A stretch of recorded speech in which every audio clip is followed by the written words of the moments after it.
Still, so many questions remain. No suspect has been taken into custody after those 4 students were found stabbed to death on the morning of November the 13th. So it's been several weeks. We're hearing more from police. Fox News correspondent Christina Coleman is in Idaho with the very latest. Daughter to college to get an education. She came back in the box. After more than 3 weeks with no arrests and no big breaks in the case, the father of one of the University of Idaho victims is shedding some light on the murders. Steve Goncalves says between his daughter Kaylee and her best friend Maddie, one of them had injuries that were significantly more brutal than the other, which he says could suggest that one of them was targeted. He referred to the injuries as points of damage. Their points of damage don't match. I'm just going to say it. It wasn't leaked to me. I earned that. I paid for that funeral. I paid for that. It's my right. You ain't taking that from me. Although authorities are not confirming those details, if true, former NYPD Inspector Paul Morrow says it would appear one of the women was a target. Apparently the disparity in the injuries is pretty extreme. That does seem to argue that one of them might have been targeted.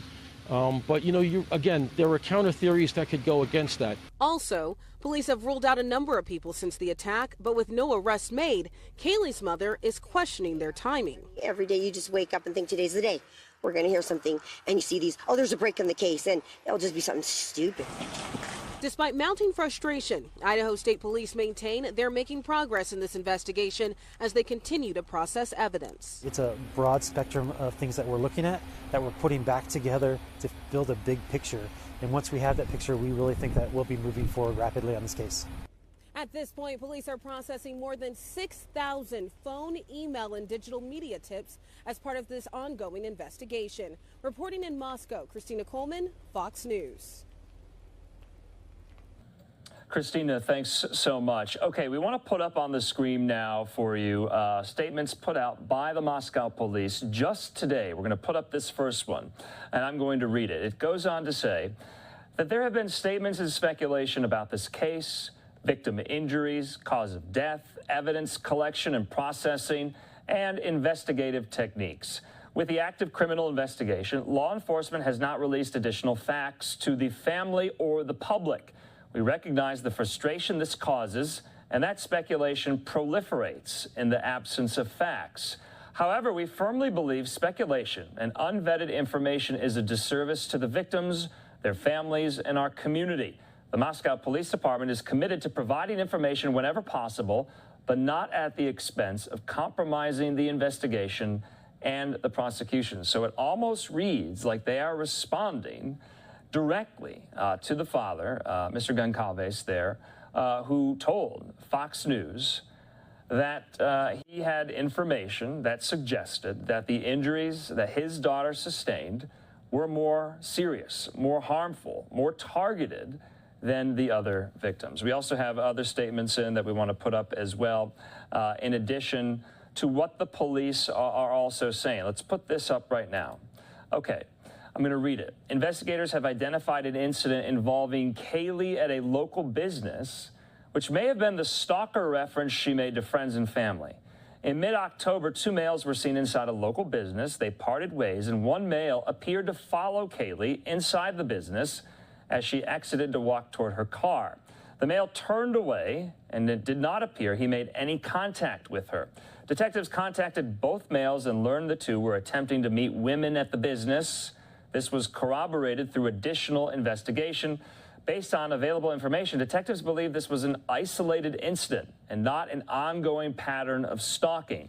No evidence suggests the 2 males were involved in the murders. So they ruled that out there. We're going to hear yet again from some of our other reporters who are on the scene, who are following this story very, very closely, including Fox 13's Seattle reporter AJ Janavel with this.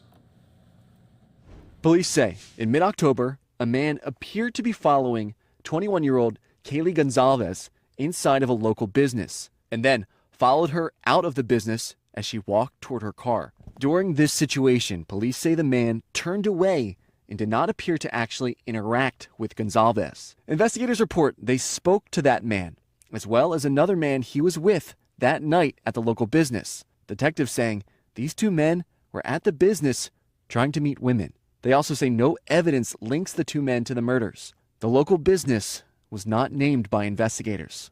Also on Monday, police focused on the time period between 9 at night on November 12th and 1:45 in the morning on November 13th, specifically for victims Xana Kernodle and Ethan Chapin. Chapin and Kernodle were dating. The night of the murders, investigators say Kernodle and Chapin were at a Greek house on campus. Investigators saying any interactions, contacts, direction, and method of travel, or anything, quote, abnormal, could add context to the murders. Investigators say they are working through more than 2,600 emailed tips, 2,770 phone tips, and nearly 1,100 digital media submissions. However, investigators continue to ask for any information. They say, whether you believe it's significant or not, your tip could be the missing puzzle piece to help solve these murders.